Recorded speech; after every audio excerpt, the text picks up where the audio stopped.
Are you ready, Dr. Jim? Excellent. Good, nobody's sitting here. I'll steal this one. Very important. Everybody's got a drink, right? I made sure to put one at everybody's seat, so hopefully everybody has something to partake a drink from, because I will be asking you to partake of your drinks during my speech. You've come a long way, baby. Anybody know that slogan? Virginia Slim. Virginia Slim cigarettes. Now, I know Karen talked last week about the evils of smoking, but I'm not here to talk to you about the evils of smoking. I'm here to talk to you about something very, very positive. And I thought that slogan was very appropriate for the subject matter.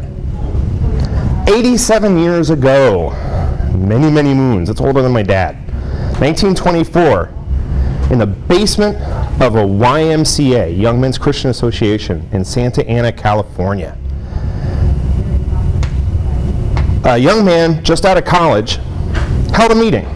He started a club because he saw that there was something lacking in the young men that were taking part in the organization, taking part in the YMCA. Having been just out of college, he was well educated. He was on his way to start a career, and he wanted to pass on what he had learned for these other young men.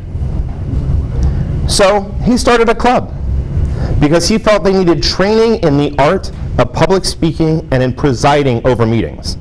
Because that's what every young college professional wants to do. They want to get into their job and they want to grab, oh, I can't grab the mallet. They want to grab a mallet and say, come to order, and be in charge of the meeting. They want to be the boss. Well, if you don't have those skills on how to present and stand in front of a crowd, you're not going to get very far if you're used to doing this or if you're speaking down like this. You need to be able to speak. Well, normally, at the time anyway, the person who led a meeting, or at least led a presentation, usually it was a social gathering, and usually their job was to introduce other speakers, or a Toastmaster. They gave the toast to some other important figure before they gave their speech. And Toastmasters was born.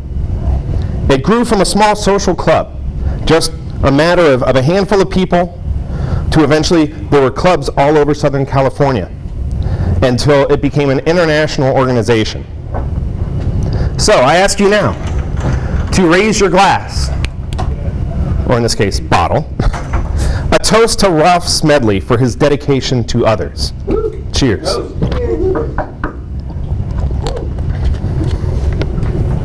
Well, obviously, we're not in a basement anymore, are we? We've moved up in the world, this organization has. We're no longer hiding in dark, dismal basements.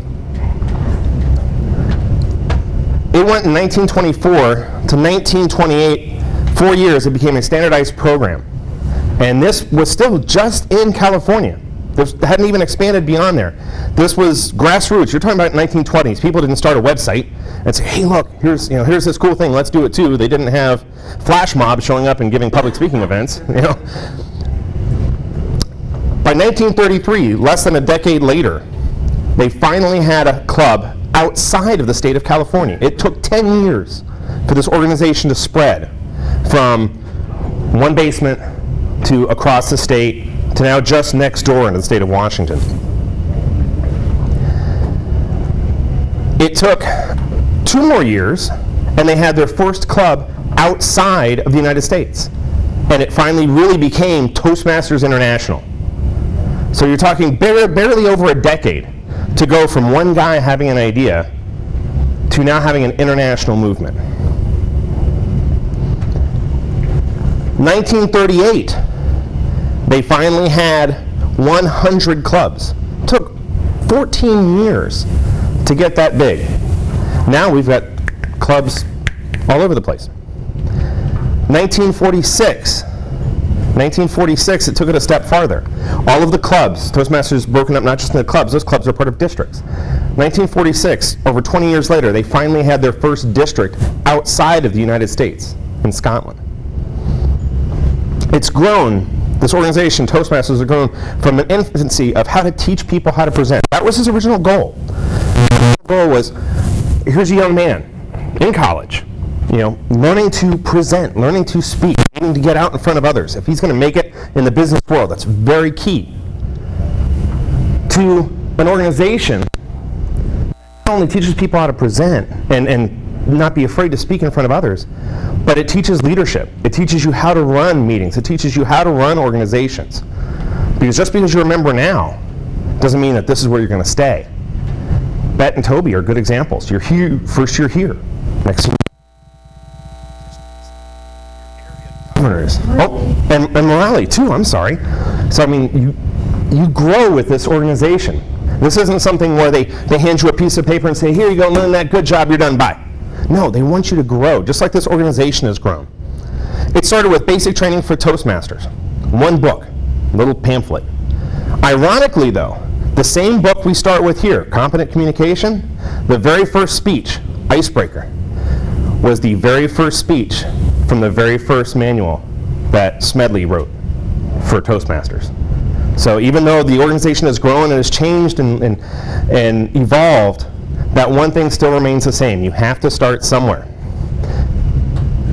If you go online on Toastmasters' website, there's a virtual museum. They have the original booklet. Instead of 10 speeches, there's 15 different chapters. So in some ways, it's still similar. The one thing that I found really interesting was they had other handouts in there. One and was different things to do during a meeting, and I asked you not to try this one during my presentation, was how to heckle a speaker.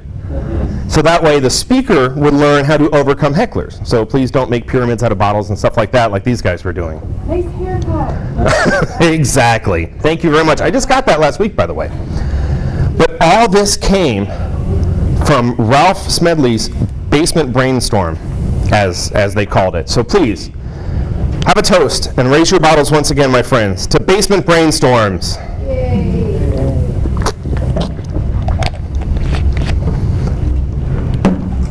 As I said, the organization grows. People come and go. Some famous Toastmasters. See if you can guess who they are. Oh. Tim Allen, very good. How about this guy was responsible for getting a 5-day waiting period put in place for purchasing of a handgun? Jim Brady. Jim Brady, exactly. How about American Woman, Stay Away From Me, or No Sugar Tonight in My Coffee? What? Lenny Kravitz. No, that's the new version. Carl Dixon from the Guess Who. Or how about one of the most infamous phrases? Houston, we have a problem. Tom Hanks. No. Well, Jim Lovell, Houston of the Apollo 13, and live long and prosper. Yes, I was waiting for somebody to say Mr. Spock. But Toastmasters is more about just presenting. It's about speaking, listening, thinking, leading. This year, hopefully, you'll see Speak, which is a movie about Toastmasters based off the 2008 World Speaking Championships.